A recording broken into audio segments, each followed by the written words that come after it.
Makanya Al-Ghazali mengatakan inilah salah satu kunci supaya kita tidak ria dalam beribadah. Jadi ada masanya kita itu dibisikin iblis, kasih tahulah ibadah yang kamu lakukan supaya mereka menganggap kamu ini hebat, ahli ibadah, tekun beribadah begitu. Tunjukkan kepada mereka ibadah-ibadah yang kau lakukan supaya mereka puji engkau, ya, mereka hormati engkau. Ada masanya bisikan itu datang. Bagaimana kita mengantisipasinya?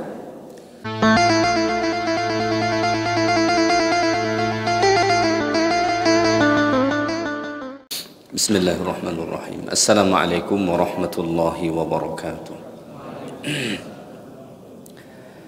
Alhamdulillahi rabbil alamin wa bihi nasta'inu ala umurid dunya waddin. Wassalatu wassalamu ala rasulihil amin wa ala alihi wa sahbihi ajma'in. Subhanaka la ilma lana illa ma 'allamtana innaka antal alimul hakim. Hasbunallah wa ni'mal wakil, ni'mal maula wa ni'mal nasir, wa la hawla wa la quwwata illa billahil aliyyil azim. Alhamdulillah, bersyukur kita kehadiran Allah Subhanahu wa taala pada malam yang mulia ini. Allah masih memberi kita nikmat-nikmatnya, dapat sama-sama hadir di rumah Allah ini untuk melaksanakan salat maghrib berjamaah. Kemudian kita lanjutkan dengan majlis ilmu, sambungan kitab Talbisul Iblis ataupun tipu daya iblis, dan kita masih membahas tipu daya iblis dalam berbagai ibadah yang kita lakukan.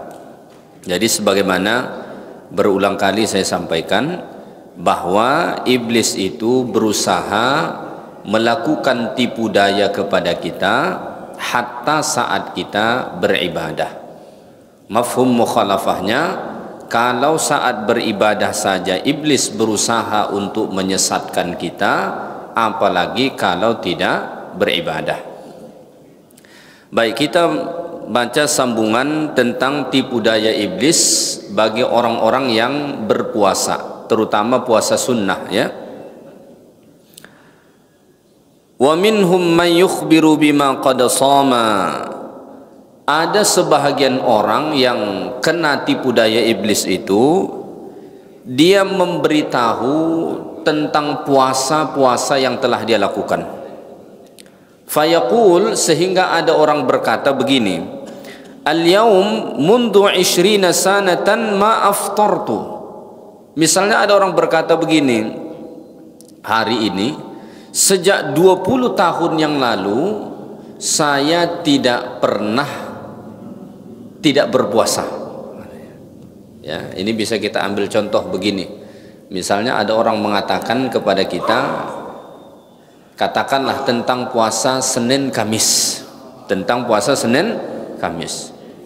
Tiba-tiba dia berkata, saya puasa Senin Kamis ini tidak pernah saya tinggalkan sudah sejak 20 tahun yang lalu. Ya, kadang-kadang kita ketemu orang yang begini. Sesungguhnya ini bagian dari tipu daya iblis. Ya, ibadah-ibadah yang sudah kita lakukan itu mestinya kita sembunyikan, kita tutupin, tidak usah kasih tahu ke orang, karena walaupun orang lain tidak tahu tentang ibadah yang kita lakukan, tidak ada ruginya kita. Justru saat kita memberitahu ibadah yang kita lakukan kepada orang, saat itulah kita merugi. Kenapa? Potensi tidak ikhlas itu sangat besar.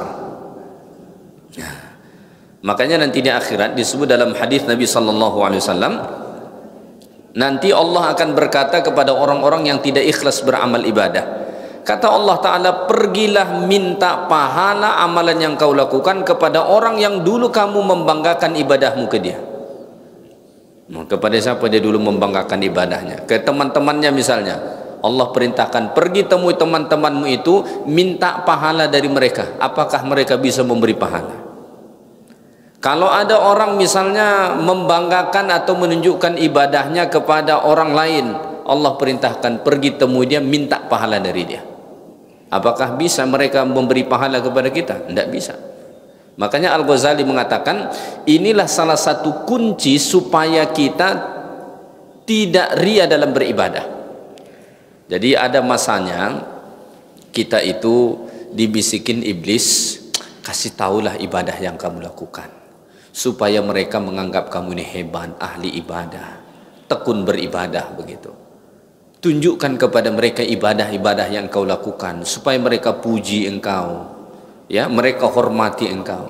Ada masanya bisikan itu datang. Bagaimana kita mengantisipasinya?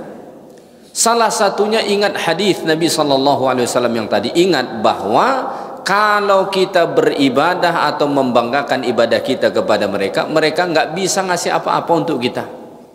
Nggak bisa. Di dunia ini pun kalau mereka puji kita paling sebentar.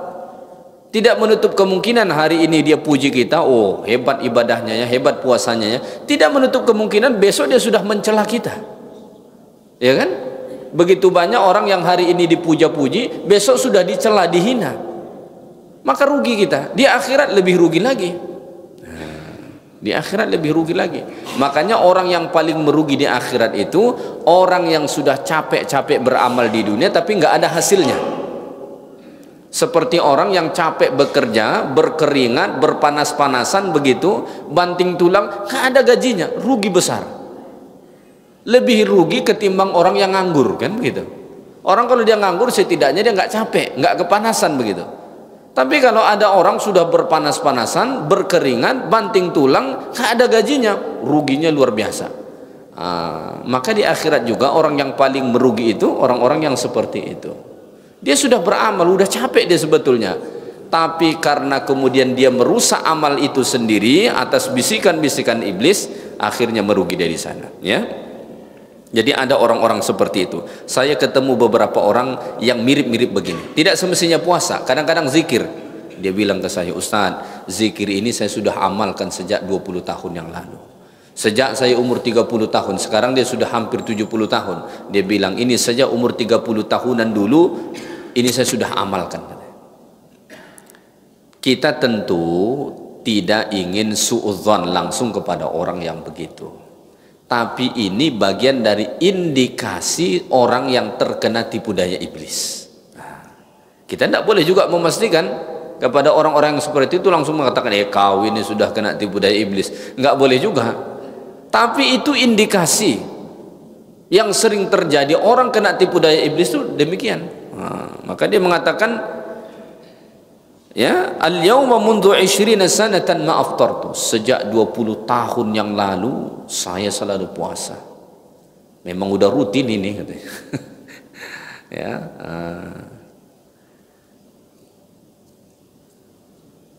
iblis membuat tipu daya. Kemudian dia mungkin berdalil, dia mengatakan begini, innama tukhbiru liyuqtada bik.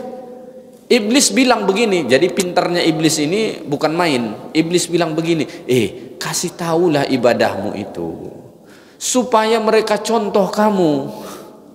Ya? Kata iblis itu, ceritakan saja ibadahmu itu, puasamu itu, tujuannya supaya mereka contoh kamu. Halus betul. Padahal di situ terselubung ingin membanggakan diri. Kasih tahu aja lah, berapa rakaat sholatmu, berapa banyak kamu baca Quran, berapa zikirmu, berapa sedekah, kasih tahu aja lah. Kata iblis, supaya mereka contoh kamu. Tapi di balik itu ada keinginan mendapatkan sanjungan, ada keinginan mendapatkan pujian, ada keinginan supaya kemudian dimuliakan, disucikan. Akhirnya rusak amal ibadah kita itu. Jadi sangat halus, hati-hati. Makanya semua amal ibadah yang sudah kita lakukan, mau puasa, mau sedekah, mau zikir dan lain sebagainya, sembunyikanlah, rahasiakanlah, jangan beritahu kepada orang lain, ya.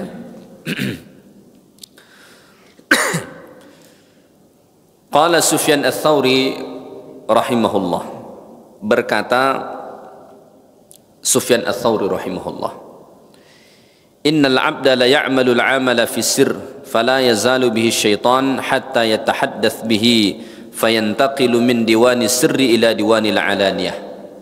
Kata Sufyan Ats-Tsauri rahimahullah, sesungguhnya seorang hamba benar-benar melakukan suatu amalan fisir. Amalan ini dilakukan secara rahasia. Awalnya tidak ada orang yang tahu bahwa dia melakukan amal kebaikan ini, karena dia lakukan secara rahasia, secara tersembunyi. Tapi fala yazalu bihi syaitan, syaitan itu enggak berhenti menggoda dia hatta yatahaddatsa bihi, sehingga dia ceritakan. Enggak berhenti syaitan tuh. Jadi hati-hati terhadap amal yang sudah kita lakukan saat kita bersendiri, hati-hati. Setelah itu datang godaan dari iblis menyuruh kita supaya kita ceritakan, dan iblis itu tidak mau berhenti menggoda kita sehingga kita ceritakan. Awalnya mungkin kita tolak, oh no, saya nggak mau menceritakan ini ibadah nih, rusak nanti ibadah saya. Datang lagi dia, kita tolak, datang lagi dia. Sampai kapan? Sampai kita mati. Makanya seperti yang saya sebut pada kuliah-kuliah yang lalu, ada amal kebaikan kita sudah kita simpan 30 tahun yang lalu, tapi kemudian busuk hari ini. Kenapa? Kita ceritakan 30 tahun sudah kita rahasiakan ini, tiba-tiba hari ini kita ceritakan kepada orang lain dengan rasa bangga kita, dengan rasa kesucian diri kita. Akhirnya barang yang bagus disimpan ini busuk amalan, rusak jadinya. Kenapa?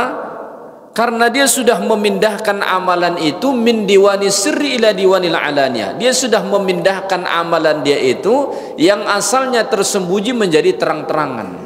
Kalau sudah terang-terangan itu, waduh, mudah masuk angin, mudah rusak.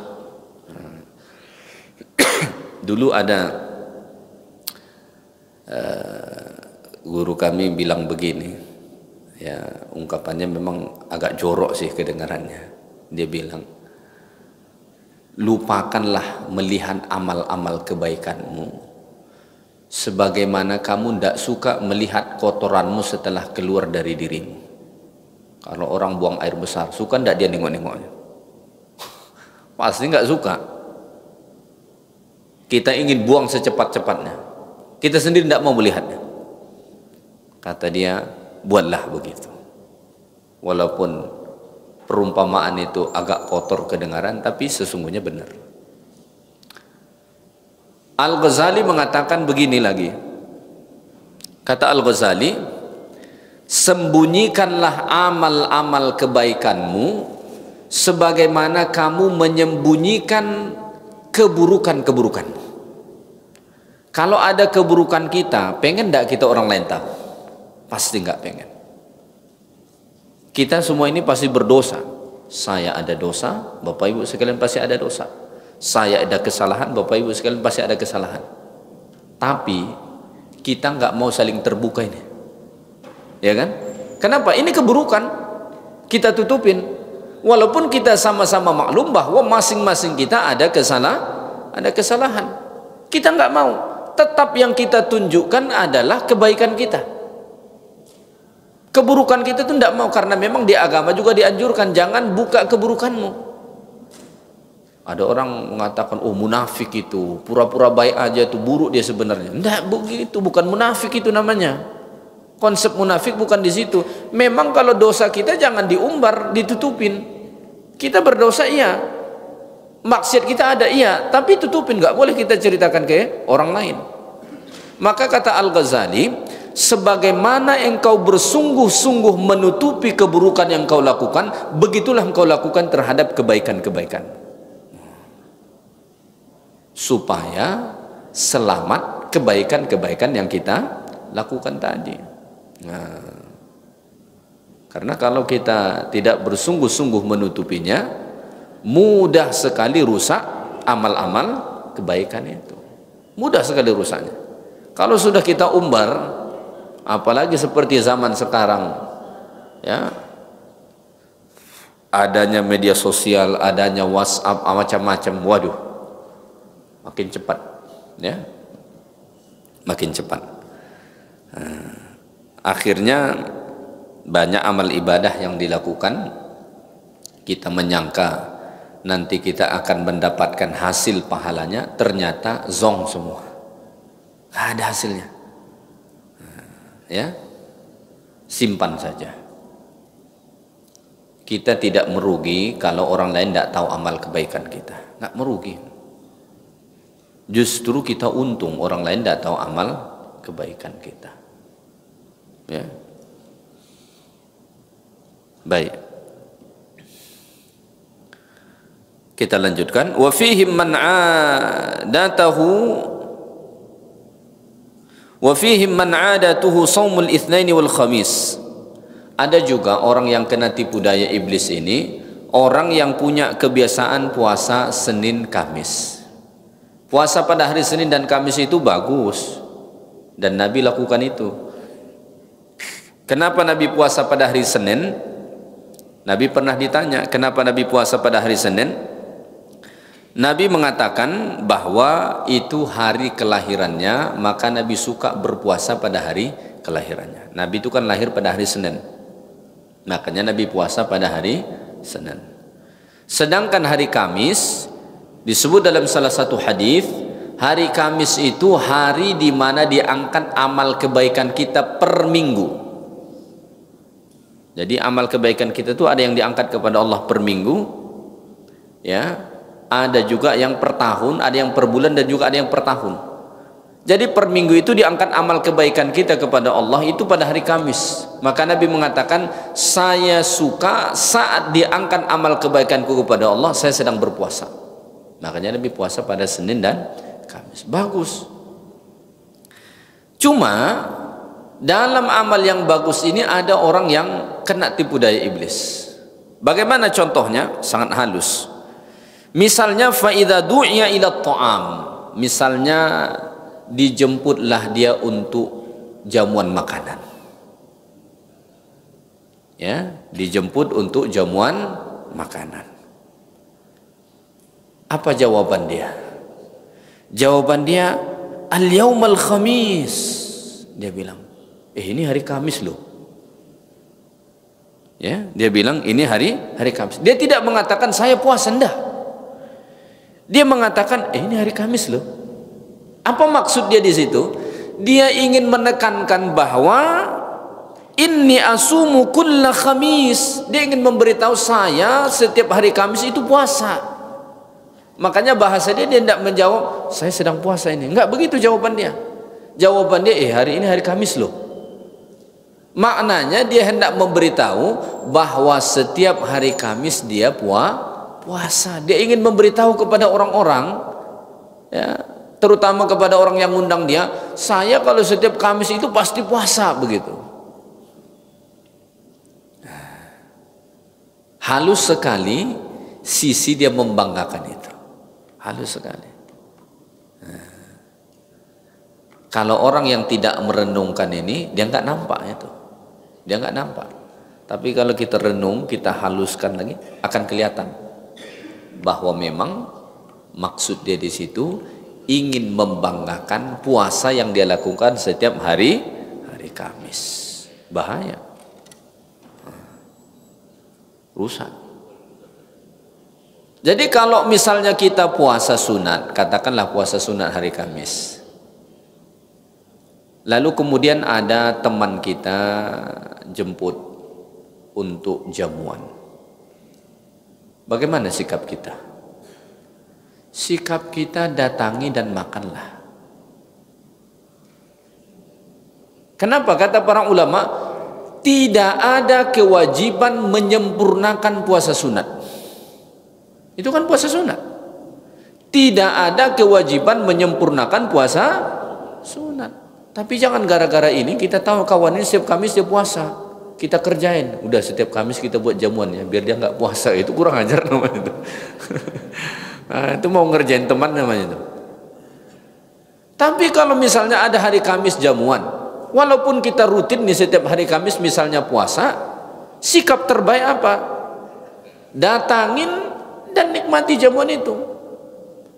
Jangan sampai pula datang nggak mau makan. Orang bertanya, kenapa nggak makan, ini semua orang makan? Saya ini, tahu aja lah, ini kan hari Kamis ini. Saya kalau Kamis memang nggak pernah tinggal dari dulu. La ilaha illallah. Lagi-lagi kalau kita nggak merenung ini, kita perhalusi, kita nggak nampak ini. Tapi sesungguhnya di situ ada perangkap iblis yang telah menghancurkan kita. Puasanya rusak, makannya nggak dapat, kan rugi. Ya. Makanya kata para ulama, sikap yang paling bagus itu adalah kalau datang jamuan, undangan jamuan makan untuk kita, maka datanglah dan silahkan makan. Dapat pahala enggak gara-gara puasa itu? Dapat pahala.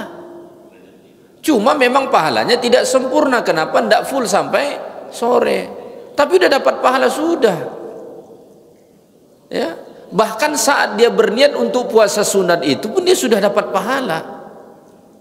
Makanya Nabi SAW mengatakan dalam hadis, siapa yang berniat untuk melakukan satu amal kebaikan, walaupun dia belum sampai melakukannya, dia sudah dapat pahala. Ini dia sudah dilakukan, tapi mungkin baru sekian jam begitu.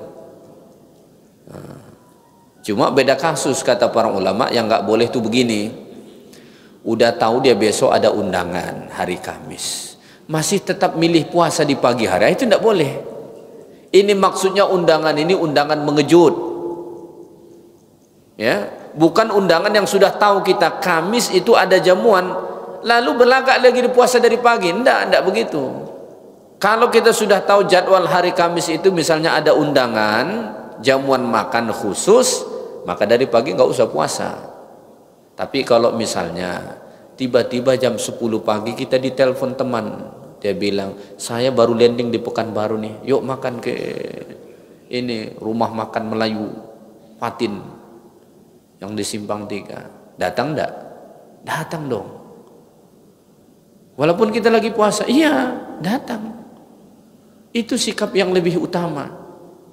Ya. Dan jangan juga sampai kita datang tapi nggak makan. Itu bisa tersinggung orang. Udah di order makanan disediakan, nggak ada dicicipin sama sekali. Itu tersinggung kawan yang undang. Mending kau nggak usah datang katanya kan. Jadi begitu. Jadi ini salah satu tipu daya iblis juga yang sangat halus yang mungkin banyak sekali tidak disadari oleh orang lain. Fa idza du'iya ila ta'am, ketika dia dijemput untuk jamuan makanan, dia berkata, ini hari Kamis loh. Ini hari Kamis loh. Padahal maksud dia ingin memberitahu kalau setiap Kamis itu dia puasa. Ya. Misalnya apalagi contoh yang lain. Sebetulnya ini bisa kita analogikan ke banyak hal. Ya, bisa kita analogikan ke banyak hal. Misalnya habis maghrib dia ditelepon teman. Kamu nggak tahu nih habis maghrib ini? Mau ngasih tahu bahwa setiap habis maghrib dia ikut kajian. Ya kan? Banyak analogi-analogi yang bisa kita buat. Yang sebetulnya tujuannya untuk membanggakan rutinitas amal yang sudah dia lakukan. Ya. Baik, kita lanjutkan. Wa fi haula'i man yara an-nas bi'ainil ihtiqar likaunihi sha'iman wa hum muftirun. Dan termasuk juga tipu daya iblis itu adalah orang-orang yang berpuasa ini kemudian memandang rendah kepada orang yang tidak berpuasa. Ya, mentang-mentang ada dibuat buka bersama hari Kamis, adalah kawan-kawan yang tak puasa datang ke masjid dipandang rendah sama dia. Ini orang-orang yang tak mau puasa hari Kamis ini. La haula wala quwata illa billah. Ya. Jangan sampai begitu. Ya. Jangan sampai begitu. Mentang-mentang dia puasa hari Kamis, hari Senin, hari-hari sunat, kemudian dia memandang orang lain bi'ainil ihtiqar, dengan pandangan merendahkan, menghinakan, atau dia pandang di bawah dialah begitu, semata-mata karena orang lain misalnya tidak puasa, padahal dia tidak tahu bisa saja kawan itu tidak puasa karena dia lagi musafir, baru nyampe perjalanan lagi, tidak puasa dia. Bisa saja kawan itu tadi pagi demam, tidak sanggup dia untuk puasa. Bisa jadi kawan ini ada penyakit, dia tidak bisa puasa sunat. Jangankan puasa sunat, puasa wajib pun dia main bayar fidyah, begitu kan. Tapi memang seringkali saat kita melakukan suatu ibadah kemudian orang lain tidak melakukan, iblis itu sering datang. Iblis itu membisikkan kepada kita seolah kita ini mulia sedangkan orang lain itu hina, semata-mata karena kita melakukan suatu ibadah dia tidak. Ya, makanya dalam Al-Quran itu Allah Ta'ala mengatakan fala tuzakku anfusakum, jangan pernah mensucikan diri kamu, jangan pernah kamu merasa kamu orang yang lebih suci ketimbang orang lain. Allah yang lebih tahu tentang ketakwaan yang ada pada dirimu. Ya, sebanyak apapun amal ibadah yang kita lakukan, jangan pernah kita merasa kita ini lebih mulia, lebih suci, lebih tinggi, lebih agung, lebih ahli surga ketimbang orang lain. Tidak boleh. Ya, Aisyah itu pernah ditanya. Kata Aisyah pernah ditanya, kapan seseorang itu dikatakan melakukan kejahatan? Ya. Kapan seseorang itu dikatakan melakukan kejahatan atau keburukan? Itu pertanyaan ditanyakan kepada Aisyah. Apa kata Aisyah? Ketika seseorang merasa bahwa dia sudah berbuat baik. Ketika seseorang merasa bahwa dia sudah melakukan amal-amal kebaikan dan diri dia menjadi orang baik. Saat itu kata Aisyah, dia sedang melakukan kejahatan. Kenapa? Tanpa kita sadari bahwa saat kita membanggakan diri kita, merasa diri kita mulia, merasa diri kita suci, merasa diri kita tinggi, saat itu sesungguhnya kita sedang melakukan keburukan. Walaupun kebanggaan kita tadi misalnya atas ibadah-ibadah yang kita lakukan. Makanya kata para ulama, salah satu hal yang menyebabkan orang menjadi sombong itu adalah ziyadatut ta'ah, ketika ketaatannya bertambah. Ya. Ada 4 hal utama yang membuat orang sombong. Pertama, ketika hartanya nambah, potensial sombong. Yang kedua, saat kedudukannya bertambah, potensial sombong. Yang ketiga, saat ilmunya nambah, potensial sombong. Yang keempat, ketika ketaatannya nambah juga sangat potensial sombong. Cuma yang keempat ini seringkali orang tidak sadar. Seringkali orang tidak sadar. Karena kenapa? Dia merasakan bahwa dia sedang melakukan amal kebaikan. Wajar dong kalau saya merasa lebih suci, saya lebih mulia, saya lebih ini, lebih itu ketimbang orang, wong dia nggak melakukan. Padahal sesungguhnya sombong dalam ibadah itu pun tetap tidak boleh. Ya.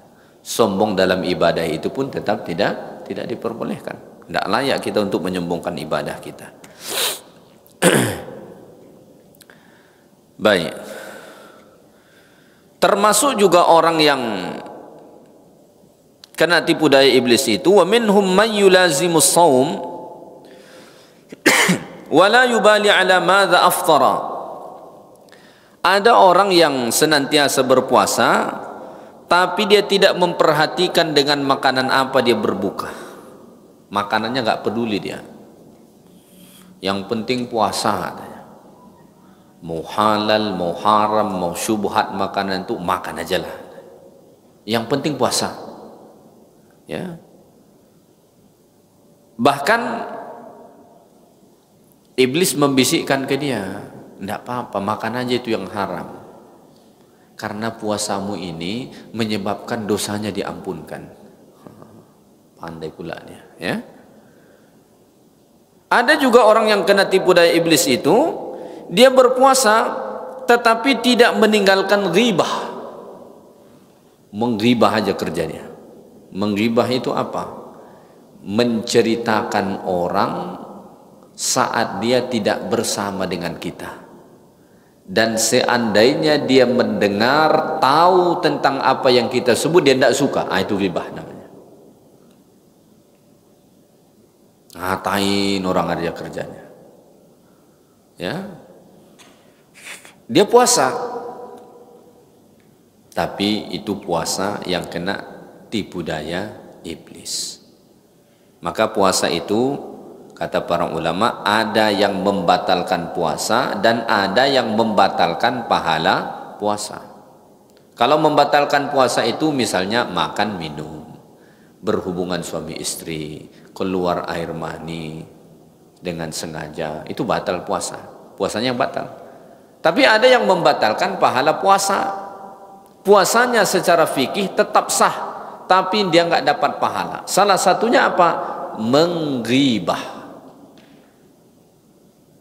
Siapa yang digibah sama dia? Presiden. Mentang-mentang presiden perayaan hari kemerdekaan di IKN digibah sama dia 17 Agustus ini. Rugi engkau. Rugi. Ya.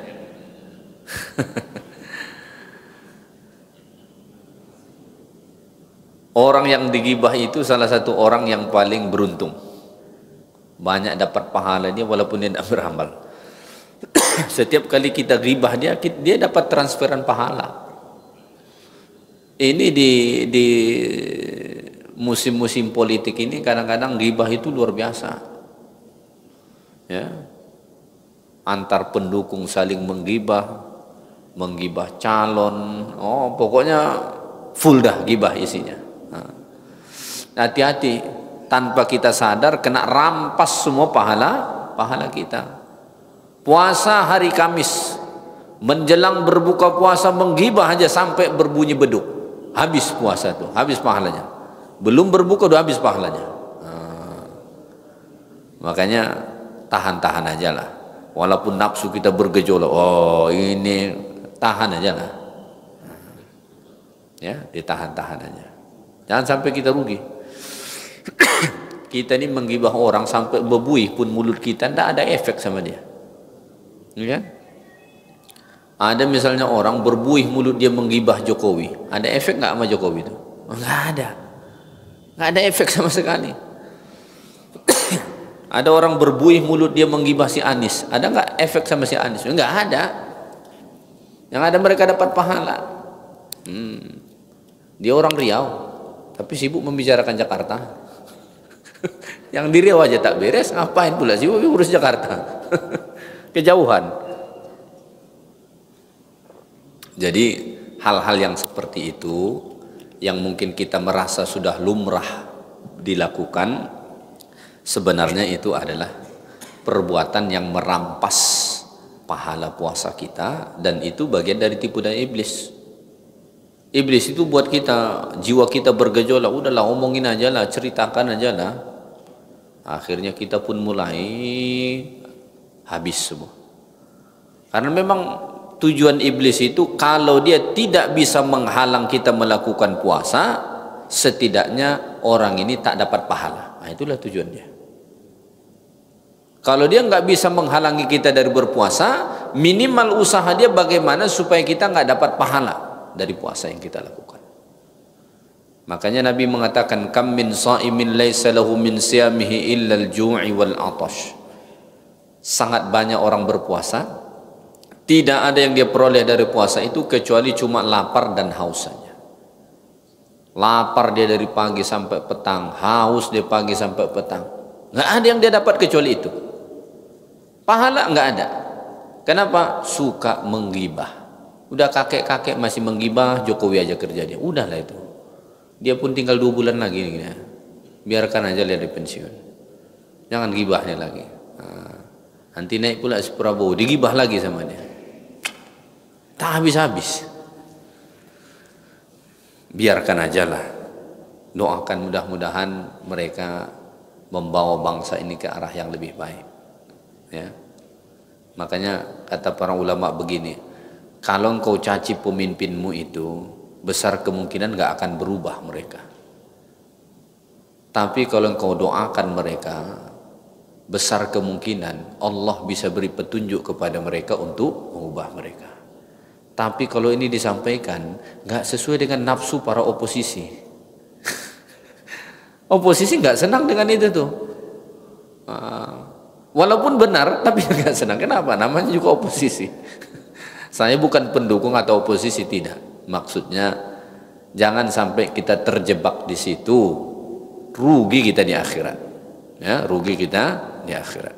Banyak hal pembicaraan yang bisa kita bicarakan mendatangkan manfaat untuk kita, ketimbang kita membicarakan sesuatu yang sesungguhnya hanya menghilangkan pahala amal kebaikan kita. Ya, baik. Ada juga orang yang kena tipu daya iblis saat berpuasa itu wala'an nadhrah, dia berpuasa tapi matanya nggak dijaga. Ini paling ngeri nih zaman kita sekarang ini. Kenapa ngeri? Dengan sosial media ini yang begitu random. Bapak buka video kajian ini, video pendek, sekali scroll ke bawah yang muncul cewek yang bergoyang-goyang. Ya kan? Begitu randomnya sekarang sosial media itu kan. Kita lihat klip kajian, sekali kita tarik ke bawah muncul video yang aneh-aneh. Yang paling kacau itu diputar pula di masjid. Ada kadang-kadang orang ini tak tahu tempat dia buka media sosial. Dibuka di mana? Di masjid. Volumenya pula kencang. Mungkin saya sudah pernah cerita, saya pernah sholat di salah satu masjid. Ada bapak-bapak udah ubanan, duduk di tiang begini dia duduk. Ya. Duduk dia di situ, dia buka TikTok. Saya kena macet, telat saya sholat, orang udah selesai sholat, baru saya bisa singgah di masjid, kena macet. Adalah bapak-bapak duduk di situ, buka TikTok dia kencang-kencang. Mungkin perempuan yang berjoget-joget lah isinya. Di masjid pula. Jadi termasuk orang yang kena tipu daya iblis itu, dia berpuasa tapi matanya nggak dijaga. Kalau zaman dulu cenderung mudah menjaga mata tuh. Kenapa? Pakaian orang-orang zaman dulu itu bisa kita katakan secara umumnya cukup tertutup. Kalau sekarang kita nggak keluar rumah pun ada sosial media. Nah, macam-macam sekarang bentuknya. Ada YouTube, ada Facebook, ada Instagram, ada apa lagi namanya, TikTok. Entah apa-apa lah namanya, pokoknya banyak betul. Tidak hafal juga kita, entah apa-apa namanya. Media sosial ini kan kata orang seperti dua mata pisau. Ada sisi positifnya, baiknya, dan ada juga negatifnya. Kadang-kadang positif dan negatif itu bercampur, di situ masalahnya. Nggak bisa kita pisahkan. Orang yang megang kontrol Yahudi, ya kan? Yang punya sosial media itu kan, apalagi Meta itu kan Yahudi tuh. Makanya jangan coba-coba tulis di situ Palestina, Israel, langsung di-banned sama dia tuh. Mau di Facebook, mau di Instagram, di-banned langsung sama dia tuh. Kenapa? Yang punya dia. Makanya ada orang mau menulis Israel itu dia tulis Israel supaya tidak kena banned. Kenapa? Yang punya Yahudi. Jadi ada orang berpuasa begitu. Ya. Itu tipu daya iblis. Wala'an fuduli kalimah, termasuk juga orang yang kena tipu daya iblis saat berpuasa itu berlebihan ngomong. Banyak kali dia ngomong. Ada ungkapan mengatakan man katsura kalamu katsura khata'u. Siapa yang banyak ngomong banyak salahnya. Makin banyak kita ngomong makin banyak salahnya. Makanya kalau saat puasa itu, walaupun mungkin kita tidak membicarakan hal-hal yang buruk tentang orang misalnya, tapi kita patut rem sedikit pembicaraan kita saat berpuasa. Ya.